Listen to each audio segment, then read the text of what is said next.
Bora lá, fiel, bora com as últimas informações aqui do Corinthians. Novidade na área aí, o Corinthians vai quitar a Neoquímica Arena, que história é essa? Um acordo milionário aí com uma empresa. Comenta aqui abaixo o que você acha de tudo isso. Sua expectativa tá como também para o jogo de domingo contra o Botafogo? Comenta aqui abaixo. Sem mais enrolações, bora pro vídeo, pessoal. É isso, agora sim, ela está aqui, Lívia Camilo, sempre muito elegante, e vai contar pra gente, Lívia, o que aconteceu com o Memphis. A gente viu uma foto ali nas redes sociais, né? Ele passando por um procedimento ali no joelho, até rolou uma dúvida, isso está certo, o que aconteceu com o Memphis? Você conversou com alguns especialistas, explica pra gente melhor. Boa tarde, Lu, PVC, Tudo bem, querida? 7. Bom, é um procedimento no joelho, né, que assustou um pouco os torcedores, os internautas, né, que viram ali aquela agulha gigante tirando um líquido viscoso com sangue do joelho do jogador. Mas a verdade é que é um procedimento bem normal, assim, entre atletas de alto rendimento e basicamente serve como uma troca de óleo, segundo uma especialista que foi consultada pelo UOL, né, ela é ortopedista do esporte, Ana Paula Simões, e ela explicou direitinho como que funciona esse rolê todo, né, esse tratamento. Você tira ali o líquido que está causando pressão, que muitas vezes tem sangue, né, e quando tem sangue tem inflamação, e aí você coloca outro. No caso do Memphis Depay foi o ácido hialurônico, que é uma espécie ali de, vamos dizer, de tapa-buraco, entendeu? Você tira o óleo velho e coloca o óleo novo, para ajudar a articulação a se movimentar melhor e é óbvio, né, dobrar o joelho sem dor, porque ele precisa agora voltar para a fisioterapia. O Corinthians não trabalha ainda com datas, né, a gente tem aí a questão dos cuidados médicos, o departamento vai com cautela, mas a expectativa é que ele esteja disponível para a semifinal da Copa do Brasil contra o Cruzeiro no dia 10 de dezembro. Então, é uma notícia que tranquiliza. E esse procedimento tá tudo certo, é assim que faz mesmo, pelo que você assim conversou, porque rolou assim. essa dúvida nas redes sociais. É assim que faz mesmo. Parece muito dolorido e é dolorido, porque você precisa injetar, colocar a agulha para tirar o líquido e depois injetar o líquido também com a agulha, então é invasivo. E é por isso que é feito pelos médicos do Corinthians, mas o Memphis está acostumado. Também não foi a primeira vez, nem deve ser a última, né, gente? Porque esse procedimento, né, ele tenta evitar a hemartrose, né, que é ali o acúmulo de sangue no local da inflamação. E isso sim pode depois, com o tempo, causar uma artrose no joelho, uma coisa mais grave. Então já faz isso para evitar que a inflamação prolifere e que dificulte o processo de recuperação. Bom, vamos lá, pessoal. Hugo Souza e Maicon apareceram no campo na atividade realizada pelo clube, né, nesta terça-feira, ainda em processo de transição. Mas a gente está falando de um jogo contra o Botafogo, por exemplo, apenas no domingo. Então a tendência é que eles estejam em campo.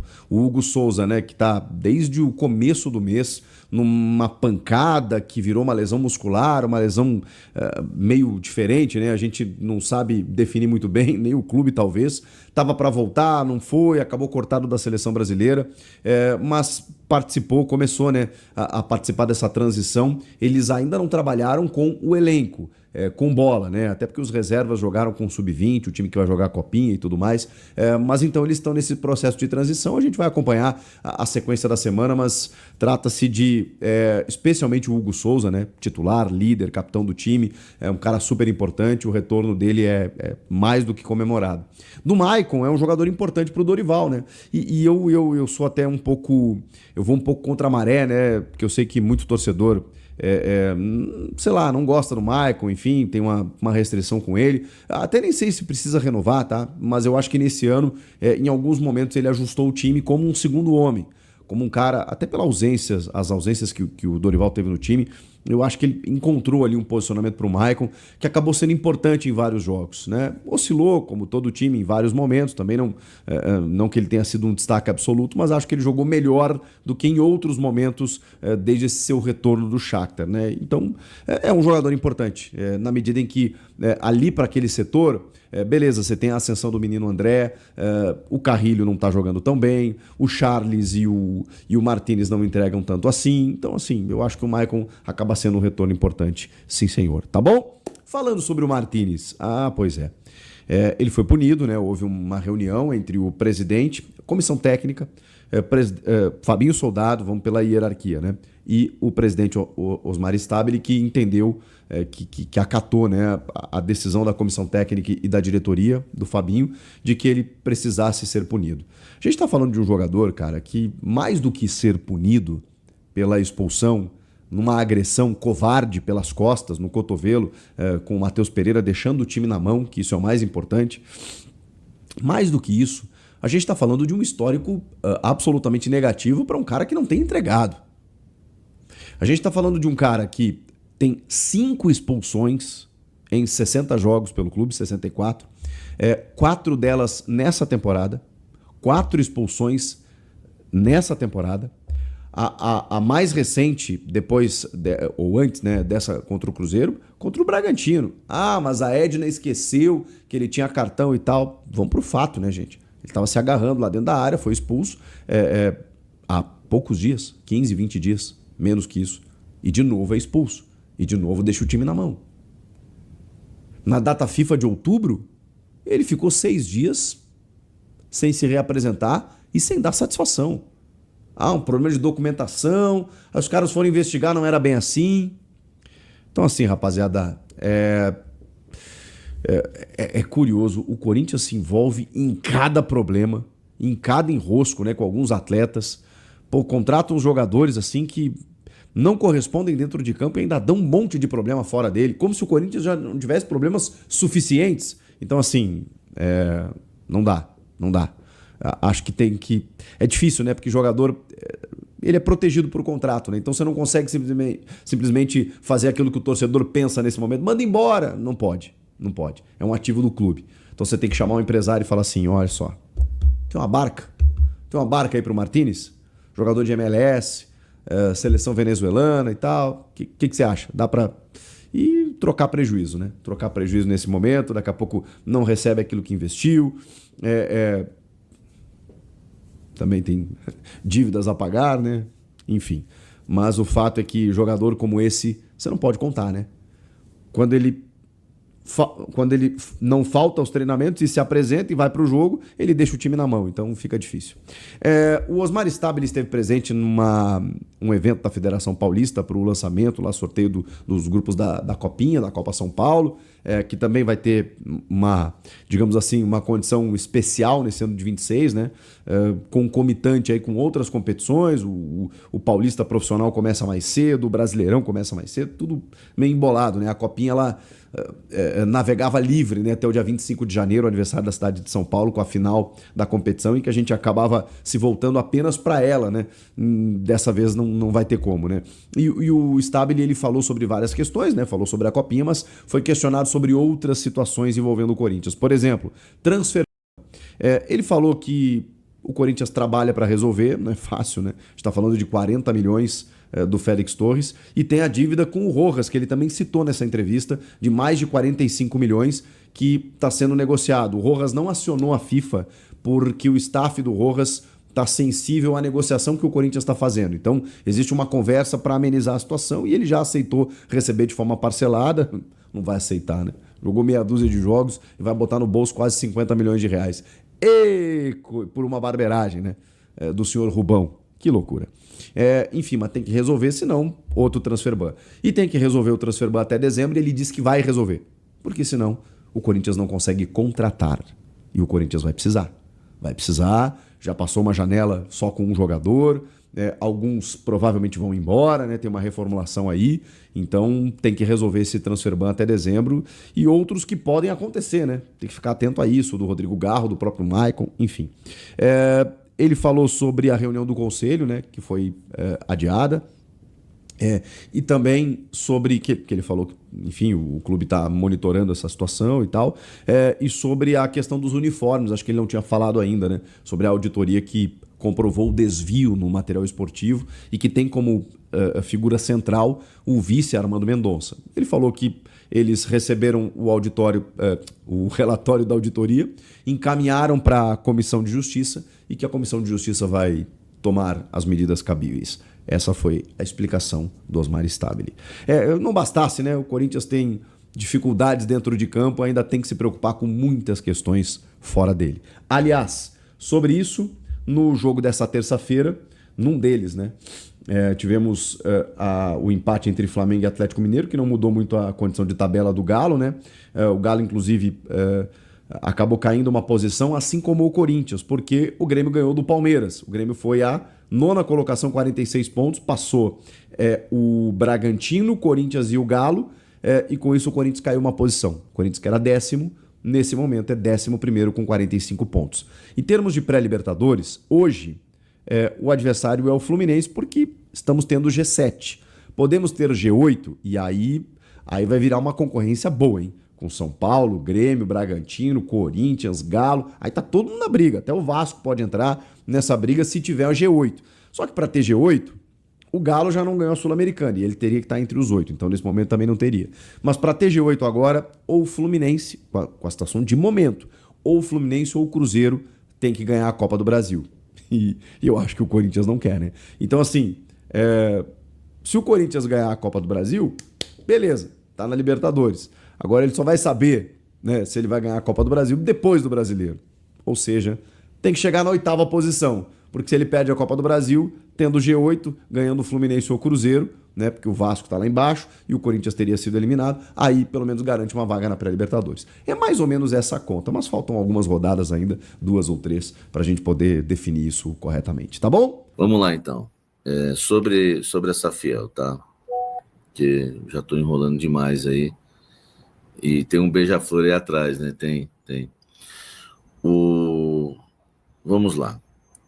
Vou explicar para vocês de forma bem didática o que está acontecendo, beleza? Como que ficou a reforma do Estatuto? A reforma do Estatuto ficou agora na questão das audiências públicas com as datas, né, que foram marcadas, beleza? Só que agora, essas audiências públicas serão por temas, entendeu? Por exemplo, voto do fiel torcedor. Aí, nesse dia, para discussão, vão ser chamados os torcedores, né? Convida os torcedores, representantes de torcida uniformizada, enfim, para discutir o voto do fiel torcedor, se convida ali os torcedores e, assim, eles fazem essa audiência pública com aquelas datas lá que a gente já colocou que vai ser até fevereiro. Aí, por exemplo, né? Vai ter um dia dessas audiências públicas que o assunto, a pauta vai ser só SAF, tá? Vai ser só SAF, o bloco SAF. E aí o que acontece, né? Sendo só SAF, a Safiel, por exemplo, pode ser convidada e acredito que será convidada para participar dessa audiência pública, né? Que vai ser a discussão da reforma do novo estatuto.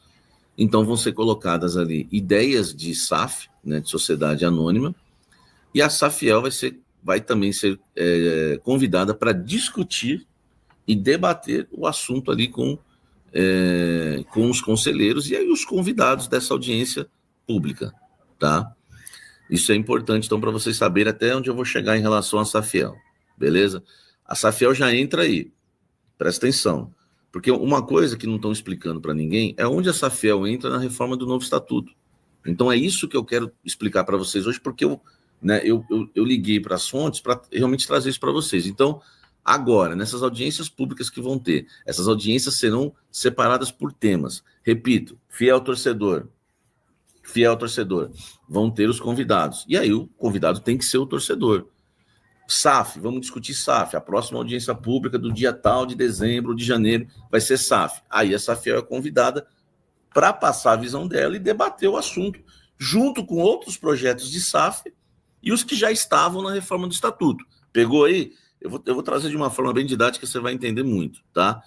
Por exemplo, o artigo 21 do fiel torcedor. Aí eu já não sei se a Safiel vai ser convidada, mas os torcedores vão, tá? E agora, por exemplo, o que atrapalha a Safiel, né? O que atrapalha a Safiel? Ela não está no anteprojeto da reforma do Estatuto, beleza? Ela não está no projeto do anteprojeto da reforma do Estatuto. Agora, preste atenção, ela pode entrar porque não foi votada a nova reforma do Estatuto. Ela não foi votada. A reforma do estatuto, a ideia é que depois de ocorrerem todas essas audiências, debates e discussões, seja votada por blocos. Bloco tal, entendeu? Tal. E aí vão votar os blocos. SAF, fiel torcedor, enfim. Tudo isso vai ser votado em blocos depois de todas as discussões, depois de todas as auditorias e debates do tema. A Safiel, hoje, ela não está no anteprojeto da reforma do estatuto, mas ela pode entrar. Tá? É aí a esperança do torcedor que quer a Safiel. Ela pode entrar. Gente, deixa o like aí, vamos chegar a 2.000 simultâneos, tá? Vamos chegar a 2.000 simultâneos aí, né? Acho que é importante aí pedir a ajuda de vocês, tá bom? Né? Tá. Samir, o que é o anteprojeto? Não ouvi falar nesse termo. Desculpe a ignorância aqui, diz o Lucas. Cara, o anteprojeto foi na verdade, é o projeto da reforma do estatuto com as ideias discutidas que foi feito pela comissão estatutária, que foi anunciado pelo Tuma numa entrevista coletiva há cerca aí de 1 mês ou 3 semanas. Então, o anteprojeto é isso daí, tá, Lucas? Vamos lá. A Safiel, ela vai ser convidada para debater os assuntos de SAF e ela pode entrar no anteprojeto para ser votada em um dos blocos, tá? Para a Safiel avançar, presta atenção no que eu estou falando, gente. Agora isso é muito importante. Principalmente você que apoia e quer a Safiel, tá? E assim, eu não apoio a Safiel, mas eu também não sou contra, não sou oposição a Safiel, sou jornalista, tá? Enfim, eu sei que os influenciadores, o pessoal que gosta da Safiel pode até ficar chateado comigo, mas é uma postura que eu tenho e que tem que ser respeitada. O duro é se eu fosse oposição, não quisesse ouvir o projeto, não trouxesse os caras aqui como eu trouxe, ficasse falando mal da Safiel, não é o que eu faço, tá? Vocês sabem muito bem quando eu acho que uma coisa é bem ruim, eu bato todo dia, meu irmão. Aqui tem bala na agulha, filho, entendeu? Eu dou pancada todo dia. Se eu ver que é picareta, tá entrando numa, tá querendo enganar, ou tá querendo entrar numa comigo, é pau todo dia. Que não é o caso da Safiel. Eu só não sou um apoiador, porque eu sou jornalista e não vou fazer isso. Mas olha que a força que eu tô dando, esclarecendo pro torcedor que gosta da Safiel, né, que quer a Safiel, como é que a Safiel chegaria, né, ao poder, entre aspas. Então, a primeira coisa, tá? Ela vai ter que ser colocada dentro do anteprojeto, tá? Do anteprojeto, com um tópico não específico Safiel, tá? Não vai... A Safiel, ela não vai ser votada exclusivamente Safiel, esqueçam isso.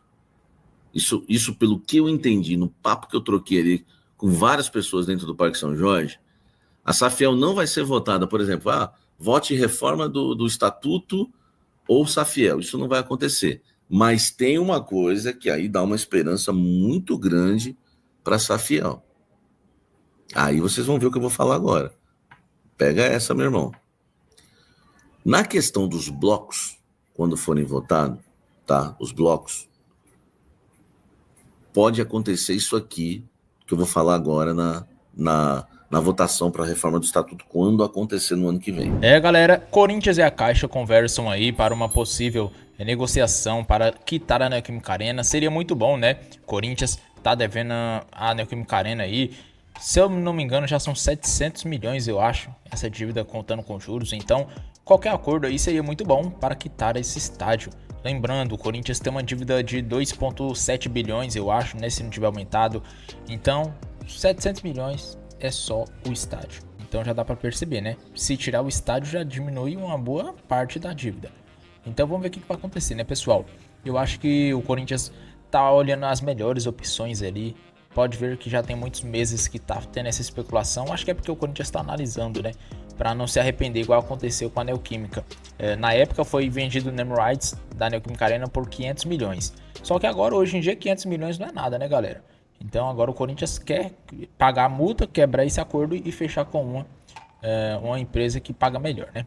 Enfim, comenta aqui, pessoal, o que você acha de tudo isso, hein? Você aprova o Corinthians vender aí o name rights para pagar essa dívida? Comenta abaixo a sua opinião. Sem mais enrolações, eu fico por aqui para não ficar muito longo o vídeo. E até o próximo vídeo, meus amigos.